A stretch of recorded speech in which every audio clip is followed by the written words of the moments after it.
اسحاق ڈار صاحب جو ہیں وہ جدہ میں موجود اور وہاں پر OIC وزرائے خارجہ کونسل اجلاس ہوا جہاں پر ایک پیغام آیا اور وہ یہ کہ جو گریٹر اسرائیل منصوبہ ہے اس کو مسترد کیا جاتا ہے۔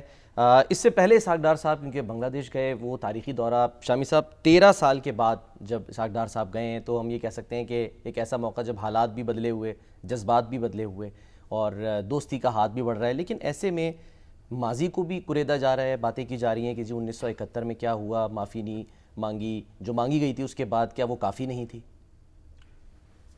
دیکھیں جدہ میں ہیں تو وہاں غزہ پہ قبضہ کرنے کا اسرائیلی منصوبہ جو ہے آگے بڑھ رہا ہے، جی ہاں، اور لوگ بلک بلک کے مر رہے ہیں، کھانے کے لیے کچھ نہیں ہے ان کے پاس۔ آج 4 صحافی جو ہیں سر مارے ہیں وہاں پہ غزہ میں۔ اب اس پہ عالم اسلام کیا کارروائی کرے گا؟ تو غزہ تو ان کا منتظر ہے، کسی اقدام کی توقع ہونی چاہیے اور توقع ہے، تو اس لیے ہم سب اس طرف دیکھ رہے ہیں۔ جہاں تک بنگلہ دیش کا تعلق ہے تو دورہ ان کا اچھا رہا، انہوں نے سرکاری حکام سے بھی ملاقات کی، سیاستدانوں سے بھی کی، خالدہ ضیاء سے بھی ملے، جماعت اسلامی کے رہنماؤں سے بھی ملے، جی ہاں، ان کے ڈاکٹر جو ان کے شفیق الرحمان صاحب ان کے گھر گئے اور ان کی مزاج پرسی کی، اور طالب علموں سے بھی، دوسرے سول سوسائٹی کے لوگوں سے بھی تبادلہ خیال ہوا۔ اور دیکھیں اب بنگلہ دیش اور پاکستان جو ہیں انہوں نے یہ فیصلہ کیا ہے کہ ایک تو جو پاسپورٹ سرکاری پاسپورٹ ہے نا، سفارتی یا سرکاری سفارتی، جو، ہاں بالکل، اس کے اوپر ویزا نہیں ہوگا دونوں ملک، دونوں ملک۔ اب ہونا چاہیے، اس سے آگے بڑھنا چاہیے وہ کیا؟ کہ یہ ویزا جو ہے عام شہریوں کے لیے بھی عام ہونا چاہیے، آن ارائیول یعنی آن ارائیول، اچھا، اور جتنی بھی پابندی جو ہے کم کی جا سکتی کی جائے۔ آپ اگر پہلے قدم کے طور پر یہ چیمبرز آف کامرس کے ارکان ہیں، اخبار نویس ہیں، ٹیچرز ہیں، ان کو الاؤ کریں، پیپل ٹو پیپل کانٹیکٹ بڑھایا جائے، کانٹیکٹ بڑھے، اور تاکہ چلیے پہلے قدم کے طور پر ان کو ویزا کے بغیر آنے جانے دیں، اس کے بعد پھر اور آگے بڑھیں۔ اور یعنی ہدف ہونا چاہیے کہ لوگ ویزا کے بغیر ایک دوسرے ملک میں آ جا سکیں، ٹھیک، آن ارائیول ویزا مل جائے، صحیح، اور اس سے ایک تعلقات جو ہیں وہ مزید اسٹرینگتھن ہوں گے۔ اور ہم تو اس خیال کے بھی حامی ہیں کہ بھارت کے ساتھ بھی ہمارا اس ویزا فری ارینجمنٹ ہونا چاہیے۔ اچھا، یہ ایک ہی یعنی سب کانٹیننٹ جو ہے اس میں لوگ آپس میں مل سکیں، ایک دوسرے کے آج آ سکیں، جا سکیں۔ بھارت نے ایک جسچر تو دیا ہے سر، اب وہ جو اطلاع دی ہے سیلاب کی، سیلاب کی اچھی بات ہے، سیلاب کی اطلاع دی ہے اور ان کو ریویو کرنا چاہیے۔ پاکستان اور انڈیا جو ہے ان کو اپنے اختلافات طے کرنا چاہیے بیٹھ کے، امن جو ہے ہم تو اس کے پیغام پر ہیں، اسی کی اپیل کرتے ہیں۔ صحیح، لیکن اب انہوں نے جو یہ بھی کہا ہے کہ اسکالرشپس ملیں گے، وہاں کے جو بیوروکریٹس ہیں ان کو یہاں ٹریننگ دی جائے گی۔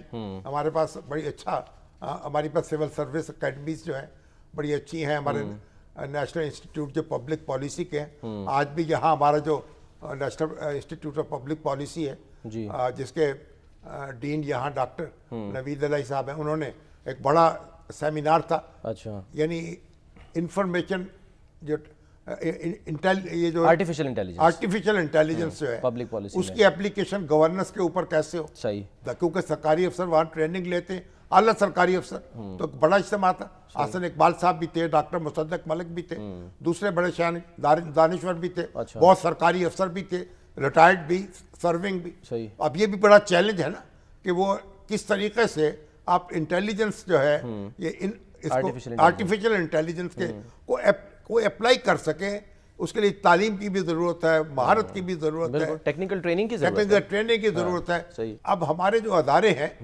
ٹریننگ کے وہ بہت مستحکم ہیں، تو بنگلہ دیش کے لوگ بچے یہاں آئیں گے، افسر جو وہ ان کو ہم ٹریننگ بھی دیں گے، اسکالرشپس بھی دیں گے، میڈیکل کے شعبے میں بھی اسکالرشپس دیں گے، بڑی اچھی بات ہے۔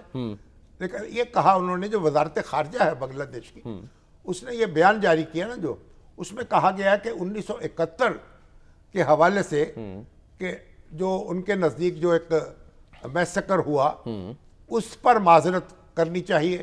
ایک تو معذرت اس کا معاملہ ہے, دوسرا جو وہاں محصور ہیں پاکستانی جی جی جن کو بہاری کہتے ہیں ان کا معاملہ ہے, اور تیسرا وہ انہوں نے کہا اثاثوں کی تقسیم.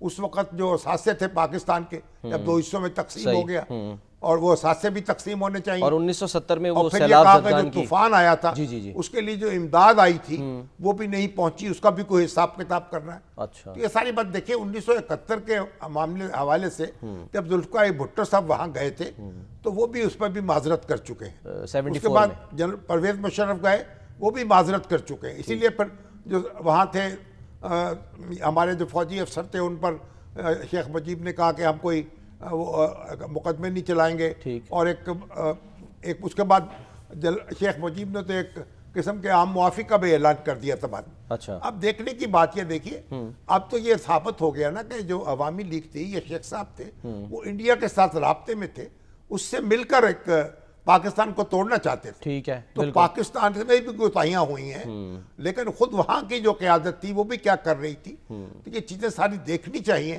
اور جو بھی جذباتی طور پر وہ چاہتے ہیں کہ باقاعدہ فارمل معافی ہو, یعنی کہ پارلیمنٹ اس کا ریزولوشن منظور کرے یا کیا, تو اس کو دیکھا جا سکتا ہے. آگے بڑھنے کے لیے جو ماضی کو بھولنا پڑے گا, لیکن جو محصورین ہیں وہاں ابھی تک وہ پاکستان کا جھنڈا اٹھا کے بیٹھے ہوئے, تو ان کو چاہیے تھا اسحاق ڈار صاحب کو کہ وہاں ان کے کیمپوں میں بھی چلے جاتے, اچھا ان کے ڈیلیگیشن میں بھی ملاقات کرتے جب دوسرے لوگوں سے ملے. وہ تو اب ان کا بھی فیصلہ کر لیں. اب 1.5 یا 2 لاکھ افراد ہیں, یا تو ان کو وہیں رہنے دیا جائے سکون سے, یا پھر پاکستان آنے کا موقع دے دیا جائے. تو بنگلہ دیش کی بھی ذمہ داری ہے, آخر اس کے وہ شہری ہیں, اتنے عرصے سے وہاں رہ رہے ہیں, ان کی جائیدادیں, ان کے کاروبار وہ وہاں سارے لوٹ لیے گئے. بالکل سر, آگے بڑھنے سے پہلے کیا پھر معافی ضروری ہے, ہوگی یا نہیں؟ اب اس پہ غور کرنا پڑے گا. کچھ معافی جو ہے ان کو بھی تو دیکھنا ہوگا نا, جو انڈیا کے ساتھ مل کر مکتی بہانی پاکستان کو تحقیق کرنے پہ, اس طرح سے وہاں کے مغربی پاکستان کی آبادی کو, اور خود جو ہمارے محصورین ہیں یہ بہاری جو تھے, ان کو جس طرح نشانہ بنایا گیا, تو بہت سی چیزیں دیکھنے والی ہیں.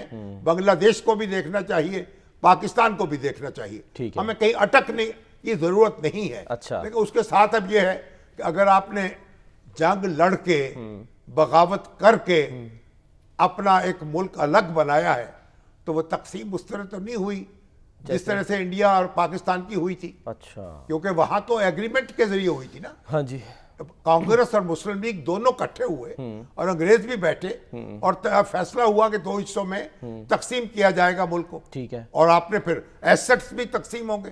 تو اب تو آپ نے بغاوت کی ہے, جنگ لڑی ہے, تو آیا اب آپ پر بھی اسی معاملہ کا اطلاق ہوگا صحیح کہ آپ کو یہ کہیں کہ ہمارے ایسٹ تقسیم کر دو. اگر تو خوش دلی سے یہ بیٹھ کے پارلیمنٹ فیصلہ کر لیتی کہ بھئی ہم نے آزاد ہونا ہے, آپ نے یا الگ ہونا ہے, جس طرح پاکستان اور بھارت بنے تھے 2 ملک, پاکستان اور بنگلہ دیش بھی بن جاتے. ایسا نہیں ہوا. صحیح. تو انڈین جارحیت کے نتیجے میں ایک صورت پیدا ہوئی جس پہ بنگلہ دیش بنا. اس کو نظر انداز نہیں کیا جا سکتا.